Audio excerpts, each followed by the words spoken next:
Film जगत की बहुत ही खूबसूरत अदाकारा जिसे हर कोई जानता है तथा इनके काम को सराहा गया है। बहुत कम उम्र में बहुत अधिक सफलता हासिल की है इन्होंने। यह अपने काम को बहुत ही ईमानदारी से करती है। इन्होंने हमेशा कुछ हटकर ही काम किया है। इनको एक सा काम करना बिल्कुल पसंद नहीं था। इनसे सीखने वाली बात यह है कि जो भी इन्होंने अपने जीवन में जो भी सोचा वो किया। इन्होंने बहुत संघर्ष किया, उसके बाद जो तरक्की हुई उसमें यदि किसी का हाथ है तो इनका स्वयं का। जिस समय ये घर छोड़कर आई थी, जब खाने के लिए भी कुछ नहीं होता था, तब चाय, ब्रेड और अचार खाकर उन्होंने ये समय निकाला। कड़ी मेहनत के बाद एक सफल कलाकार बनी, जिसे हर किसी ने सराहा तथा अपने काम के लिए कई नेशनल अवार्ड हासिल किए। इनका जन्म हिमाचल प्रदेश की एक छोटी सी जगह भांबला में एक राजपूत परिवार में हुआ था। इनके पिता का नाम अमरदीप रानावत था। यह एक व्यापारी थे। इनकी माता का नाम आशा रानावत था, जो कि शिक्षिका थी। यह अपने घर की दूसरी संतान थी। इनसे बड़ी इनकी एक बहन थी, उनका नाम रंगोली है। यह इनकी तथा इनसे छोटा इनका एक भाई है, जिसका नाम अक्षत रानावत है। हिमाचल प्रदेश जहां इनका जन्म हुआ था, ये बचपन से ही बहुत सुंदर थी। दिखने में जितनी सुंदर थी, स्वभाव की उतनी तेज और जिद्दी थी। इनका दिमाग बचपन से बहुत तेज था, पर पढ़ाई इनकी किस्मत में नहीं थी, जिससे इनके पिता बहुत नाराज रहते थे। इनकी प्रारंभिक शिक्षा DAV स्कूल चंडीगढ़ से हुई है। ये बचपन से पढ़ाई में बहुत होशियार थी, इसलिए इनके परिवार की इच्छा थी कि ये डॉक्टर बने, जिसके कारण इन पर पढ़ाई का और दबाव था। पर यह 12वीं में एक विषय में फेल हो गई थी और आगे पढ़ना नहीं चाहती थी। ये बचपन से बहुत जिद्दी थी, कभी किसी की नहीं मानती थी। एक बार जब बचपन में इनके पिता इनके भाई के लिए खेलने के लिए गन तथा इसके लिए गुड़िया लाए थे, उनको भी वही गन चाहिए थी जो उनके भाई के पास थी, तो उन्होंने उस गुड़िया को कभी नहीं अपनाया। ये जो सोच लेती थी वो करके रहती थी। पढ़ाई में असफल होने के बाद 16 वर्ष की उम्र में यह अपना घर छोड़कर दिल्ली आ गई। दिल्ली आ जाने के बाद भी इनको नहीं पता था कि अब क्या करना है, क्यों आई है वो यहाँ। ये बहुत बड़ा सवाल था उनके जीवन का। इस कारण बहुत परेशानियों का सामना करना पड़ा। शुरुआती दौर में बहुत घूमना पड़ा, कुछ समझ नहीं आ रहा था कि क्या करना है, कहाँ जाना है। तब इन्होंने मॉडलिंग में अपना लक आजमाया तथा एक मॉडलिंग एजेंसी ज्वाइन करी। उस एजेंसी ने इनके लुक्स व कद काठी को देखकर अपनी एजेंसी का हिस्सा बना लिया। थोड़े समय बाद इनके हर काम में कमियां निकाली गई, जिस वजह से इन्होंने उस एजेंसी को छोड़ दिया। कुछ समय बाद उन्होंने फिल्मों में जाने का सोच लिया था और सबसे पहले अपने एक्टिंग स्किल को सुधारने की सोची तथा वहां उन्होंने एक थिएटर को ज्वाइन किया जिसका नाम आशा चंद्रा एक्टिंग स्कूल था। वहां से उन्होंने 3 से 4 माह में एक्टिंग सीखी। इन्होंने 16 वर्ष की उम्र में अपना घर छोड़ दिया तथा करियर की नई राह पर चल पड़ी थी। इन्होंने शुरुआती दिनों में बहुत संघर्ष किया।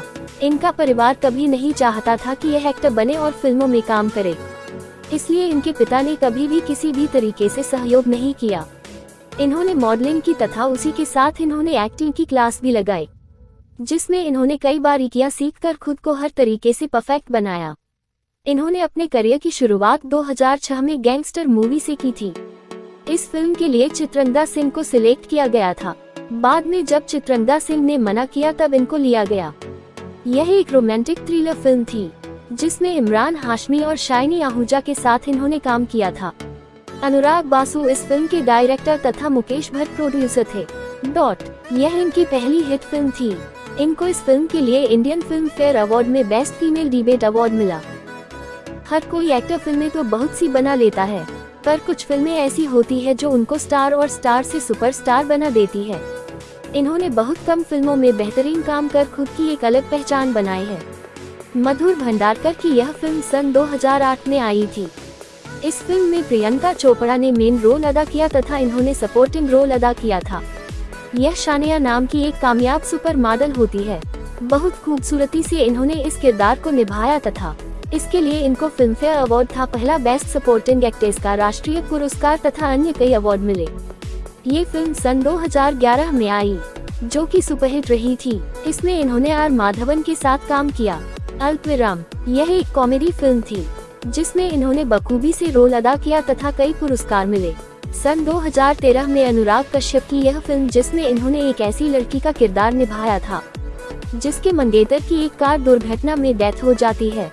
जिससे इनकी शादी नहीं हो पाती है। वह विलाप करने के बजाय अकेली घूमने जाती है और अपनी लाइफ को बिंदास रूप से जीती है।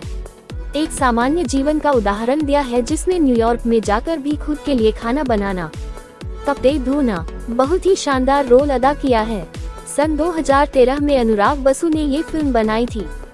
यह एक रोमांटिक थ्रिलर फिल्म थी जिसमें इन्होंने एक गैंगस्टर की पत्नी को रोल अदा किया था। ये भी इनकी एक फिल्म रही थी। तनु वेड्स मनु की सफलता के बाद सन 2015 में इसका सीक्वल आया। ये भी बॉक्स ऑफिस पर सुपर हिट रही। इसमें इन्होंने डबल रोल अदा किया था। मुख्य रूप से इन्होंने तनुजा का किरदार निभाया तथा इस फिल्म के दूसरे रोल के लिए हरियाणवी भाषा सीखी तथा बहुत खूबसूरती से यह डबल रोल अदा किए। ऐसा कहा जाता है कि बॉलीवुड एक्ट्रेस में इनकी आय सबसे ज्यादा है, जिसकी जानकारी कुछ इस प्रकार है।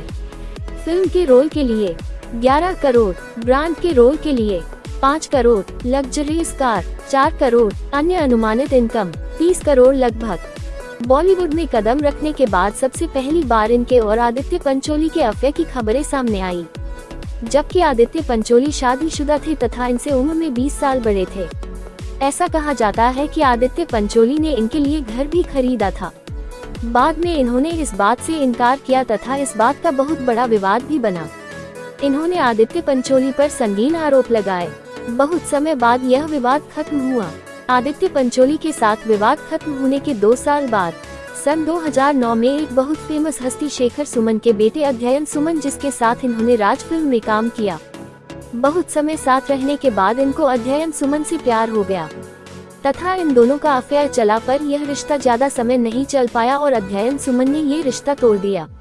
अध्ययन सुमन से रिश्ता खत्म हो जाने के बाद सन 2010 में once upon a time in Mumbai की शूटिंग के दौरान इनका नाम अजय देवगन के साथ जोड़ा गया, जबकि अजय देवगन ने एक इंटरव्यू में साफ कहा कि किसी के लिए भी काजोल, जो कि उनकी पत्नी को नहीं छोड़ सकते, महज एक कोस्टार के रूप में इनके साथ काम किया है, इससे ज्यादा कुछ भी नहीं। कंगना ने यहाँ अपनी गलती को स्वीकारा कि वह एक शादीशुदा व्यक्ति के साथ जुड़ना चाह रही थी, जो कि गलत है। यह एक ब्रिटिश डॉक्टर थे। इन दोनों के अफेयर की चर्चा मीडिया में बहुत तेजी से फैली। निकोलस लैफर्टी को कई इवेंट में इनके साथ देखा गया तथा वह इनसे मिलने कई बार मुंबई भी आए। योजक चिन्ह: जब ऋतिक रोशन सुजैन खान के साथ डिवोर्स का इंतजार कर रहे थे, उस समय क्रिश 3 की शूटिंग के दौरान कंगना, जो इनकी कोस्टार थी, के साथ समय बिताने लगे, जिसे इन्होंने कहा कि अफेयर है, पर ऋतिक रोशन ने इस बात से साफ मना किया, जिसे बाद में इन्होंने माना किया, कहा सिर्फ दोस्ती है, इससे ज्यादा कुछ नहीं। आप लोगों कंगना रानावत को बारे में ये जानकारी कैसा लगा, मुझे कमेंट बॉक्स में जरूर बताएं। वीडियो अच्छा लगे लाइक करें, शेयर करें और सब्सक्राइब करें।